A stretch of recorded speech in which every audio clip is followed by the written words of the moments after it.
গ্রামটা ধীরে ধীরে যেন এক প্রেত পুরীতে পরিণত হচ্ছে। গ্রামের সবাই খুব ভয়ে ভয়ে দিন কাটাচ্ছে। কে জানে আবার কখনো ওই জঙ্গল থেকে কোনো নর পিশাচ বেরিয়ে আসে। এই 7 দিন আগে পর্যন্ত গ্রামের মানুষেরা সুখে শান্তিতে বসবাস করছিল। ঘটনাটার শুরু হয়েছিল রতনদার বাড়ি থেকে। মাঝরাতে কিসের একটা শব্দে রতনদার ঘুম ভেঙে যায়। ঘুম ভাঙতে সে শুনতে পায় বাইরে মুরগির ডানা ছটপটানির শব্দ।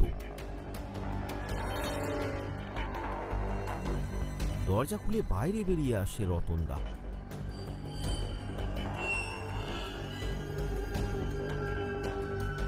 বাইরে বেরিয়ে এসে রতনদা দেখতে পায় একটা ভয়ানক দৃশ্য।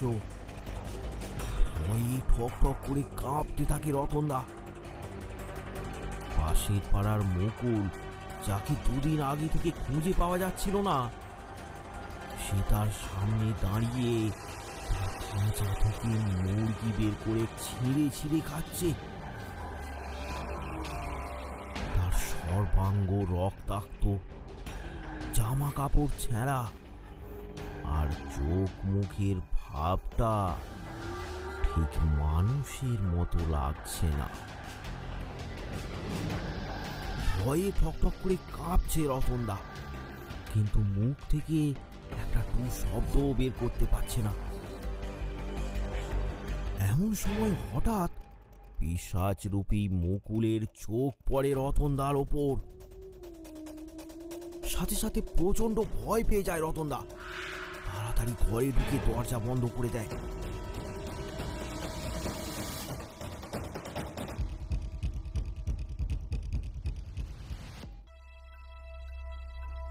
সকালে ব্যাপারটা রতনদা সবাইকে জানায়। গ্রামের সবাই এক জায়গায় জড়ো হয়। গ্রামের মোড়ল মশাই বললেন, তাহলে এই 3-5 ধরে ছাগল, মুরগি, মানুষ যেসব গায়েব হচ্ছে, সেটা কি ওই মুখগুলি করছে? তাহলে আরো যে 2জনকে খুঁজে পাওয়া যাচ্ছে না, তারা কোথায়? মুকুল ওদেরকে জঙ্গলে নিয়ে গিয়ে মেরে দেয়নি তো? এমন সময় সেখানে ছুটতে ছুটতে এসে হাজির হলো কানু। সে ভয়ে হাঁপাচ্ছে। হাঁপাতে হাঁপাতে সে বলল, মোড়ল মশাই, কাল রাতে হঠাৎ বাইরে বেরিয়ে দেখি আমার একটা ছাগল নিয়ে কে যেন পালাচ্ছে। তখন আমি চিৎকার করে উঠি, এই কে তুই? সে কোনো সাড়া করে না। আমি তখন জোরে ধমক দিয়ে উঠি, এই দাঁড়া, আমার ছাগল চুরি করা, দাঁড়া বলছি, দেখাচ্ছি মজা। এই বলে আমি তখনই একটা বাঁশ তুলি। তখন লোকটা দাঁড়িয়ে আমার দিকে ঘুরে দাঁড়ায়। তখন আমি লোকটাকে চিনতে পারি, আরে পাঁচু। কিন্তু আর চোখ দুটো লাল, নখ আর ঠোঁটের চারপাশে রক্ত লেগে আছে। আমি ভয় পেয়ে সেখানেই জ্ঞান হারিয়ে পড়ে যাই।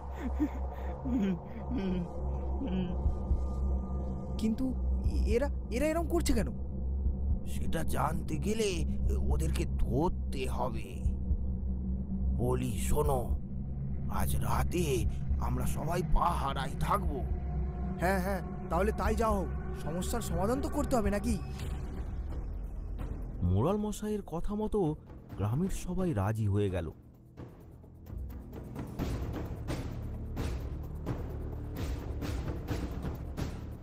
সন্ধ্যের পর থেকে গ্রামের লোকেরা দল বেঁধে পাহারা দিতে লাগলো। গ্রামের সবাই বসে রইল মুকুল আর পাঁচুর অপেক্ষায়। রাত বাড়তে লাগলো, কিন্তু তাদের আর দেখা মিলল না। গ্রামের সবাই এবার বিরক্ত হয়ে গেল। তারা ঠিক করলো এদিক ওদিক একটু খুঁজে দেখবে। তারা সবাই বেরিয়ে পড়ল তাদেরকে খুঁজতে।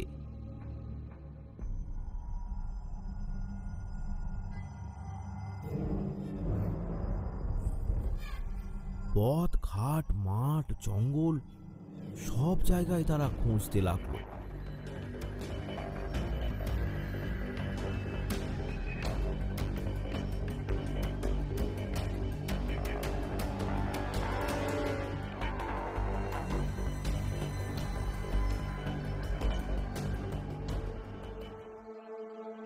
বেশ কয়েক ঘন্টা পর হঠাৎ এক সময় দেখা গেল দূরে ঝোপের মধ্যে কারা যেন পড়ে আছে। সবাই সামনে এগিয়ে গেল।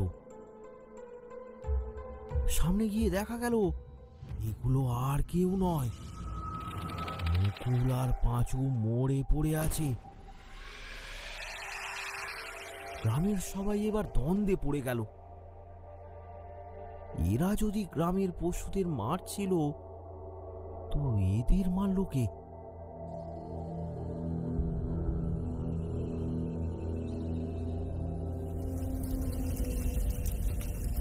সবাই মিলে মৃতদেহ দুটোর সৎকার করল।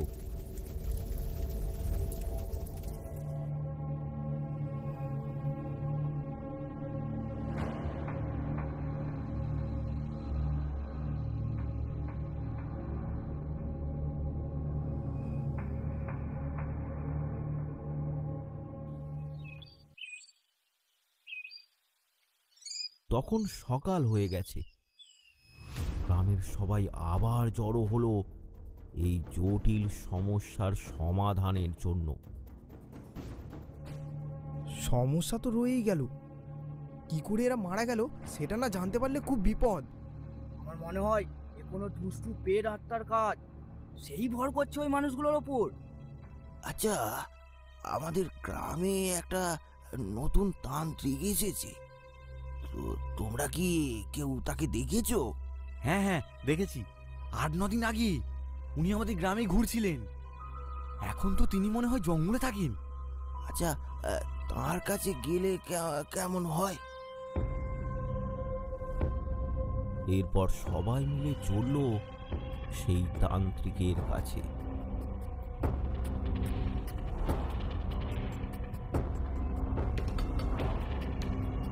কিছুক্ষণ পর সেখানে পৌঁছে মোড়াল মশাই বললেন, বাবা বাবা, আমাদের গ্রামটাকে বাঁচান বাবা।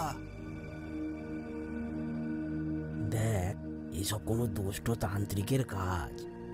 আমি এই জঙ্গলে এসেছি একটু শান্তিতে সাধনা করতে, তোরা আমায় বিরক্ত করিস না। নিরুপায় হয়ে গ্রামের লোকেরা এবার বাড়ির দিকে হাঁটা দিল।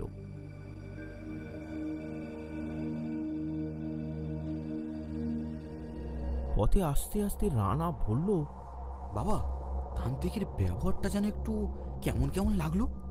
আমাদেরকে কোনো সাহায্যও করলো না। এরকম বলতে নেই বাবা, ওনারা সাধক মানুষ, ওনারা শান্তিতে থাকতে পছন্দ করেন, তাই হয়তো উনি আমাদের ফিরিয়ে দিলেন। কিন্তু কিন্তু একটা ব্যাপার কি সবাই লক্ষ্য করেছো? যখন থেকে ওই তান্ত্রিক এসেছি তখন থেকে এইসব ভৌতিক ঘটনা ঘটছে। এখনো তো 7-5 ভেবে লাভ নেই। যারা হাঁস মুরগি ছাগল মেরে ফেলছিল তারা তো আর কেউ বেঁচে নেই। আমার মনে হয় আর কোনো সমস্যা হবে না। এরপর সবাই যে যার বাড়ি ফিরে গেল।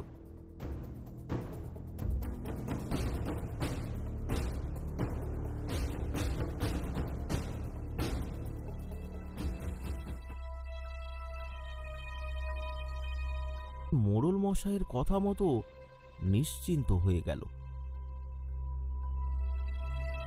দুদিন নির্বিঘ্নেই কেটে গেল। গ্রামের লোকেরা এবার একদম নিশ্চিন্ত। তারা ভুলে গেল এই পৈশাচিক কাণ্ড কারখানাগুলো। একদিন রাতে তাদের সমস্ত ভুল ভাঙিয়ে আবার দেখা দিল এক নর পিশাচ। মাঝরাতে নরেনের ঘুম ভেঙে যায়। মুরগির ডানা ছটফটানির শব্দে। নরেন আর রানা দুজনেই বাইরে বেরিয়ে আসে। বাইরে বেরিয়ে এসে তারা দেখে একটা ভয়ঙ্কর দেখতে লোক তাদের মুরগির খাঁচা থেকে মুরগি বের করে খাচ্ছে। সেই একই দৃশ্য। ভয় পেয়ে তারা দরজা বন্ধ করে দেয়।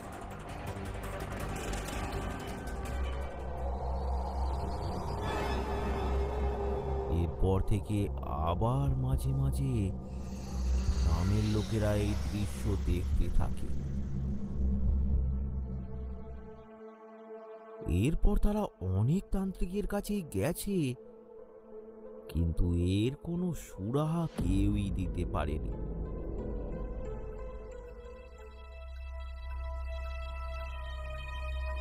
এই গ্রামটির নাম সোনারপুর।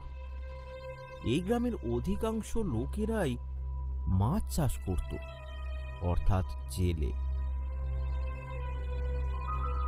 তাদের নিজেদের পুকুরে তারা মাছ চাষ করত, আর তার সাথে তারা নদীতেও মাছ ধরতে যেত। এই মাছ বিক্রি করেই তাদের সংসার চলত।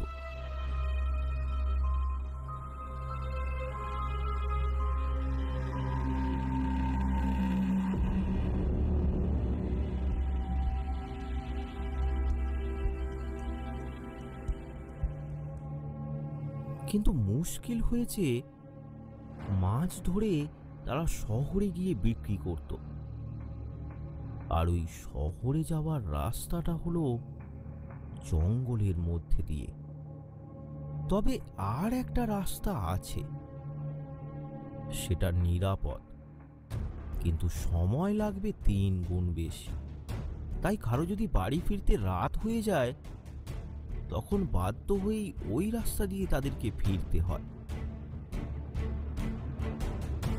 2-1 দিন আগেই গ্রামবাসীরা বুঝতে পেরেছে যে যারা যারা মারা গেছে বা ওই নরপিশাচে বদলে গেছে, তারা রাতে ওই জঙ্গল দিয়ে আসছিল। ব্যাপারটা গ্রামে ছড়িয়ে পড়ে। তারপর থেকে কেউই আর রাতে ওই জঙ্গল দিয়ে যায় না। সবাই দিনের বেলাতেই মাছ বিক্রি করে আবার দিনের আলো থাকতে থাকতেই বাড়ি চলে আসে।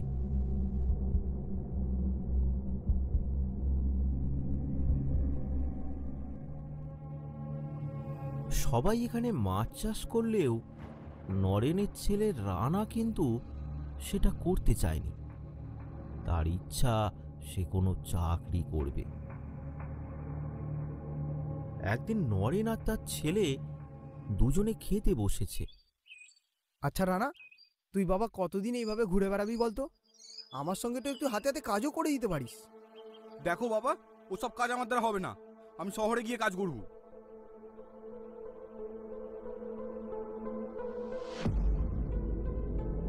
বিকালে এইসব ভাবতে ভাবতে রানা রাস্তা দিয়ে হাঁটছিল।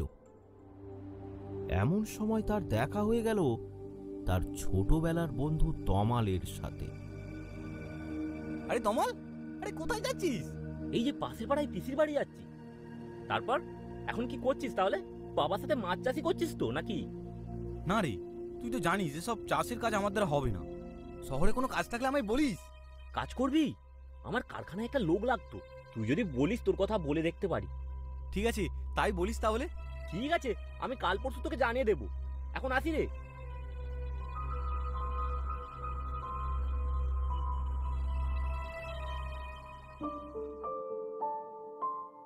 কিছুদিন পর রানা তমালের দেয়া চিঠি পেল। চিঠিতে লেখা আছে, আমাদের কারখানায় আমি তোর কথা বলেছি। কারখানার মালিক আমার কথা ফেলতে পারেনি। তুই আমাদের কারখানায় চলে আয়। পরদিন সকালেই রানা বেরিয়ে পড়ল কারখানার উদ্দেশ্যে। শহরে যাওয়ার সময় রানা ওই জঙ্গলের রাস্তা দিয়েই গেল।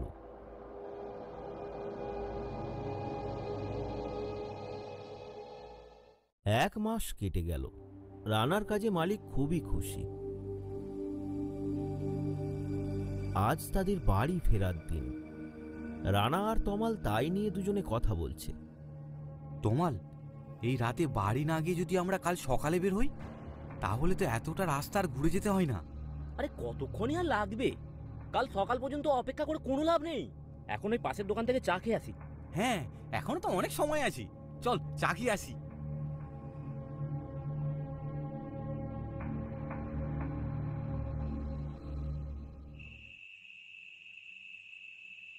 তারা দুজনে গিয়ে বসলো একটা চা দোকানে। কাকা, দুটো চা দেবেন তো। আরে শুনেছো, ওইদিকে যে ব্রিজটা ছিল সেটা নাকি ভেঙে গেছে, কেউ যাতায়াতই করতে পারছে না। এই তো কদিন আগে হলো, এক্ষুনি ভেঙে গেল। লোকেরা এবার যাতায়াত করবে কোন দিক দিয়ে? লোকেদের ভোগান্তি আর কি। কথাগুলো শুনে রানা একটু ভয় পেয়ে গেল। এখন তারা বাড়ি ফিরবে কি করে? ওই জঙ্গলের পথ দিয়ে তো ফেরা অসম্ভব।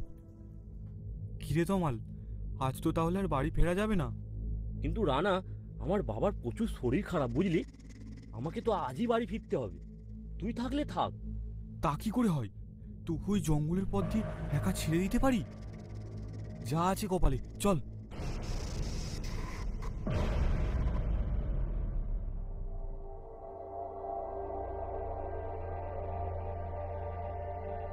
এরপর দুজনেই হাঁটা লাগায়।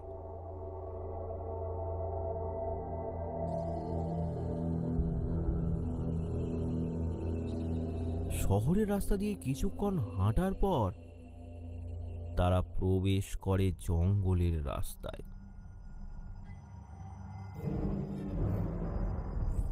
চারিপাশে অন্ধকার, মাঝে মাঝে দূর থেকে ভেসে আসছে শেয়ালের ডাক। একটু দ্রুত গতিতেই তারা চলছে। যত তাড়াতাড়ি সম্ভব তাদেরকে গ্রামে ফিরতে হবে। এতদিন লোক মুখে যা শুনেছে, রাতেই জঙ্গল দিয়ে যাওয়া মানে সাক্ষাৎ মৃত্যুকে নিমন্ত্রণ দেয়া। তা সত্ত্বেও তারা আজ ওই জঙ্গল দিয়েই চলেছে। 1 মাস বাড়ি না আসার ফলে বাড়ির প্রতি তার যে টান অনুভূত হয়েছে, তার কারণেই হয়তো রানা তমালের সাথে সাই দিয়েছে। তারা হেঁটে চলেছে। এখনো পর্যন্ত তেমন কিছু তারা দেখতে পায়নি।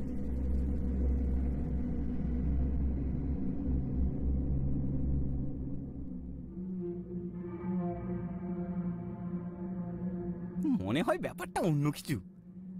এই জঙ্গলেতে তেমন ভৌতিক কিছু দেখতে পাচ্ছি না। হ্যাঁ, হয়তো অন্য কোনো কারণে এইসব ঘটনা ঘটেছিল। জঙ্গলটাকে ওরা শুধু শুধুই বদনাম করে দিয়েছে। যাই হোক, এই পথ দিয়ে এলাম বলে তাড়াতাড়ি বাড়ি পৌঁছানো যাবে। এমন সময় হঠাৎ একটা মন্ত্রোচ্চারণের শব্দ। পাশে তাকিয়ে তারা দেখলো সেই তান্ত্রিক, তার সামনে একটা নরমুণ্ড। তাকে মন্ত্র পড়ে পুজো করছে ওই তান্ত্রিক। তারা থমকে দাঁড়িয়ে যায়। তান্ত্রিক এবার তাদের দিকে তাকালো। সে কি ক্রূর বীভৎস দৃষ্টি!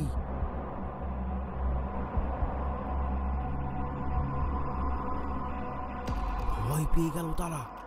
সেখান থেকে তারা ছুটে পালাতে যাবে, এমন সময় একটা নর পিশাচ এসে তমালের ওপর ঝাঁপিয়ে পড়ল। তারপর তার শরীর থেকে সব রক্ত শুষে নিতে থাকলো। রানা তো এই বীভৎস দৃশ্য দেখে একেবারে হতভম্ব হয়ে গেছে।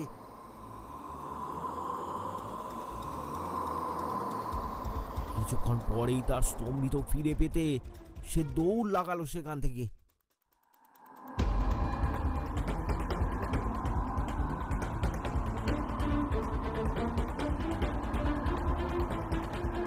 প্রাণপণে দৌড়াতে দৌড়াতে সে অবশেষে পৌঁছালো তার বাড়িতে।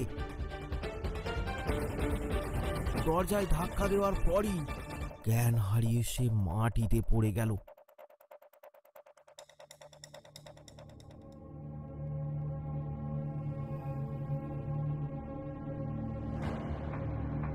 সকালে যখন রানার জ্ঞান ফিরল, সে তখন বিছানায় শুয়ে। তার বাবা নরেন তার পাশে বসে আছে। হাউ মাউ করে কেঁদে ওঠে রানা। রাতের সব ঘটনা খুলে বলে তার বাবাকে। এ কি বলছিস বাবু? এ তো সাংঘাতিক ব্যাপার। এক্ষুনি সবাইকে খবর দিতে হবে। নরেন গ্রামের সব লোককে ব্যাপারটা জানালো। এই সব কথা শুনে গ্রামের লোকেরা প্রচন্ড রেগে যায়। তারা দল বেঁধে রওনা দেয় ওই তান্ত্রিকের কাছে।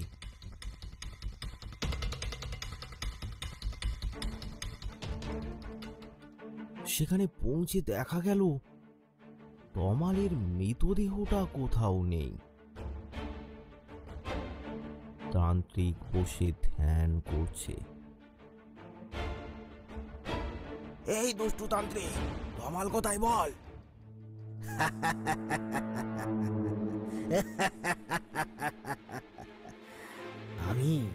আমি ওসব কিছুই জানি না। আমাকে বিরক্ত করিস না।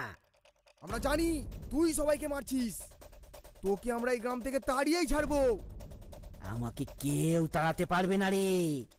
রক্ত চাই, আমার রক্ত চাই, রক্ত।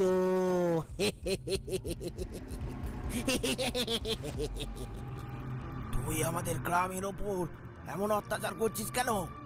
তোর আমরা কি ক্ষতি করেছি? তবে শোন, একটা উপায় আছে। আমি তোদের সকলকে রক্ষা করতে পারি। তবে তোদেরকে আমার পুজো করতে হবে। রক্ত মাংস দিয়ে আমায় ভোগ নিবেদন করতে হবে। পারবি? তোর মতো পাষণ্ডের পুজো করার থেকে আমাদের মরে যাওয়া ভালো।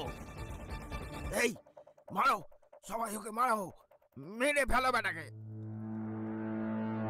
সবাই একসাথে ছুটে গেল তান্ত্রিকের কাছে।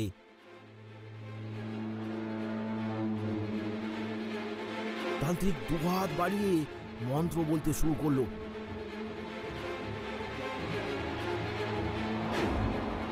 কি আশ্চর্য! আর কেউই এক পাও এগোতে পারল না।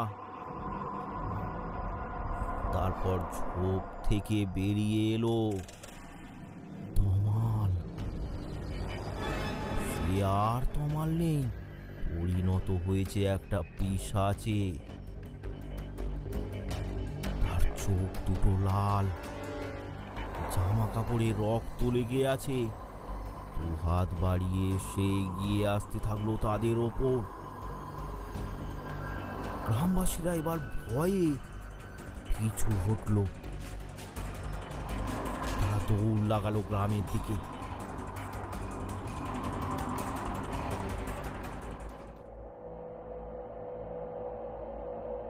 গ্রামে পৌঁছে হাঁপ ছেড়ে বাঁচলো তারা। তাহলে এবার কি হবে? এ তান্ত্রিক তো তার ক্ষমতার বলে আমাদের দিয়ে সেবা করাতে চাইছে। না না, আর চুপ করে বসে থাকা যায় না। এবার এদিক ওদিক ঘোরো, দিক ওদিক ঘুরে একটা ভালো তান্ত্রিককে দেখো। কেউ তো আছে যে ওই শয়তান তান্ত্রিকের মোকাবিলা করতে পারবে। ঠিক আছে, আমরা কাল থেকেই এদিক ওদিকে বেরিয়ে পড়বো একটা ভালো তান্ত্রিকের খোঁজে।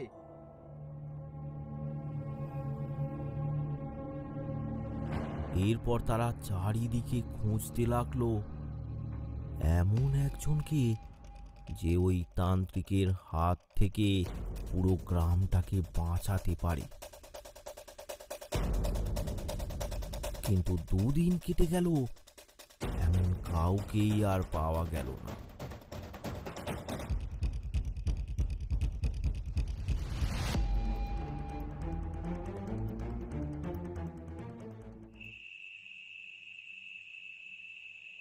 একদিন সন্ধ্যায় রানা আর তার বাবা নরেন বাড়ির দাওয়ায় বসেছিল। রানার খুব মন খারাপ করছে তার বন্ধু তমালের জন্য। ছেলেটা অকালে চলে গেল। বাবা, এর থেকে কি বাঁচার কোনো উপায় নেই? সারা জীবন এই তান্ত্রিকের ভয় কাটাতে হবে? কি করবি বাবা বল, এই তো সবাই মিলেই খুঁজছে। মনে হয় এবার আমাদেরকে ওই তান্ত্রিকের সেবা করতে হবে। তমালের মনটা আরো খারাপ হয়ে গেল। সে বাড়ির ভেতরে চলে যায়।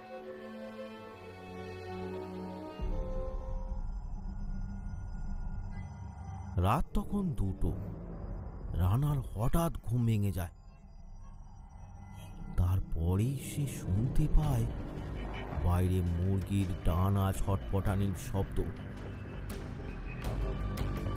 তার বাবা নরেনও জেগে গেছে।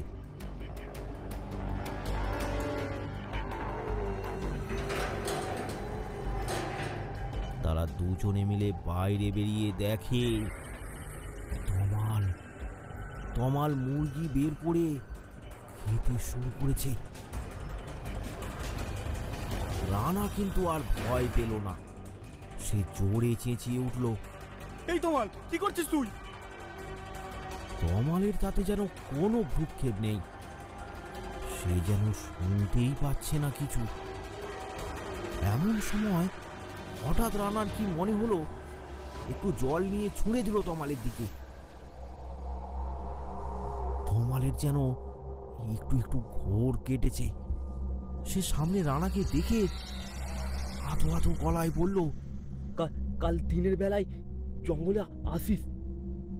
এইটুকু কোনো রকমে বলতে পেরেছে সে। আবার সে যেন কোনো ক্ষমতাতে আচ্ছন্ন হয়ে পড়ে তার বন্দি দশায়। এবার সে রানাকে দেখে খুব রেগে যায়। তারপর তার দিকে আক্রমণ করতে ছুটে যেতে থাকে। রানা আর নরেন কোনো রকমে ঘরে ঢুকে দরজা বন্ধ করে দেয়।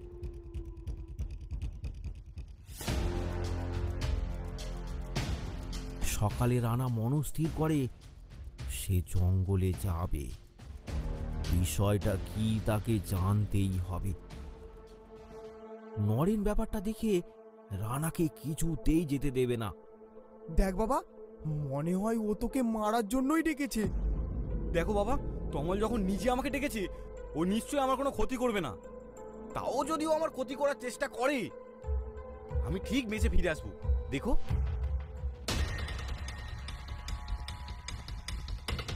এই বলে রানা বেরিয়ে পড়ে। দিনের বেলায় জঙ্গলে তেমন একটা আতঙ্ক নেই, অন্তত আজ পর্যন্ত তো তেমনটা হয়নি। তাই নির্ভয়ে সে যেতে থাকে জঙ্গলের দিকে।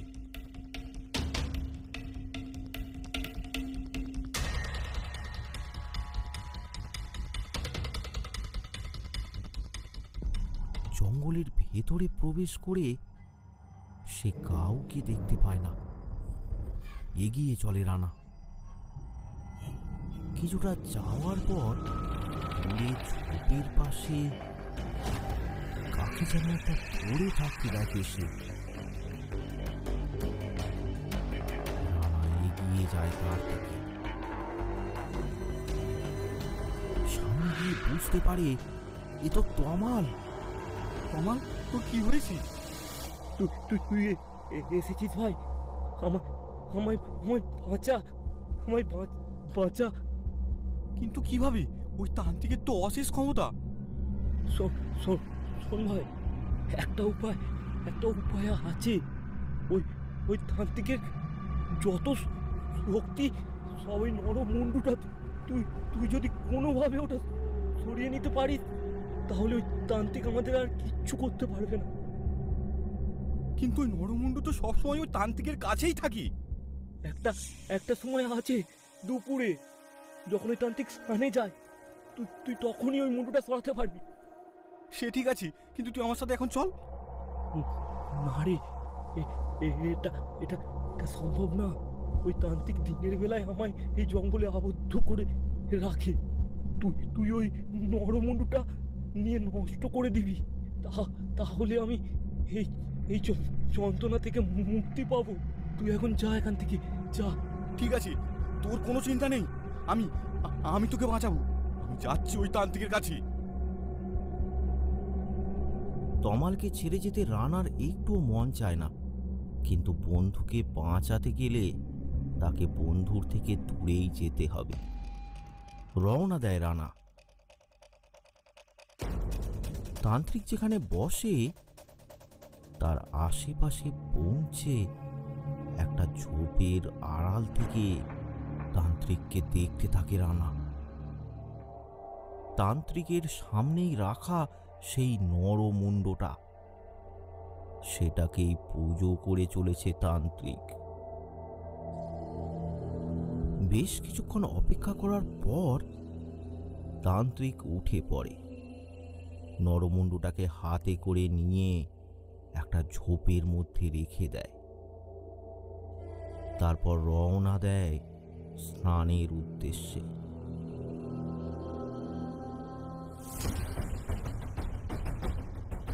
তান্ত্রিক চলে গেলে রানা নরমুণ্ডটাকে বের করে ঝোপ থেকে, তারপর প্রাণপণে দৌড় দেয় গ্রামের উদ্দেশ্যে।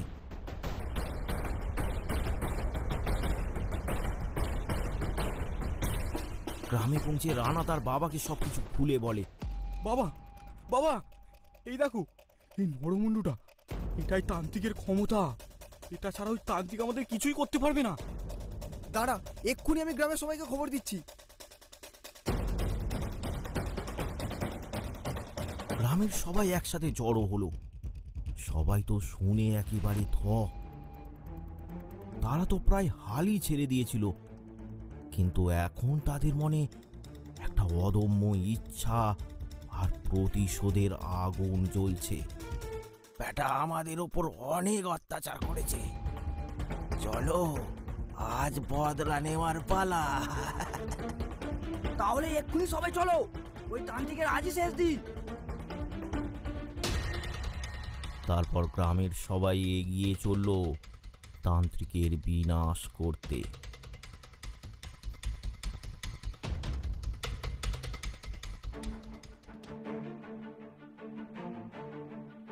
এদিকে তান্ত্রিক স্নান করে ফিরে এসে নরমুণ্ডটাকে দেখতে পায় না। এদিক ওদিক পাগলের মতো খুঁজতে থাকে তান্ত্রিক। মুন্ডটা কোথায় গেল? নরমুণ্ডটা কোথায় গেল? এখানেই তো ছিল। কোথায়? কিছুক্ষণ পর গ্রামবাসীরা সেখানে পৌঁছায়। মোড়ল মশাই বলে ওঠেন, তোর অনেক অত্যাচার সহ্য করেছি পাষণ্ড, তোর অনেক অত্যাচার সহ্য করেছি, আজ তোকে উচিত শিক্ষা দেব। সবাই মিলে ঝাঁপিয়ে পড়ল তান্ত্রিকের ওপর। কিছুক্ষণের মধ্যেই তান্ত্রিকের ভবলীলা সাঙ্গ হলো।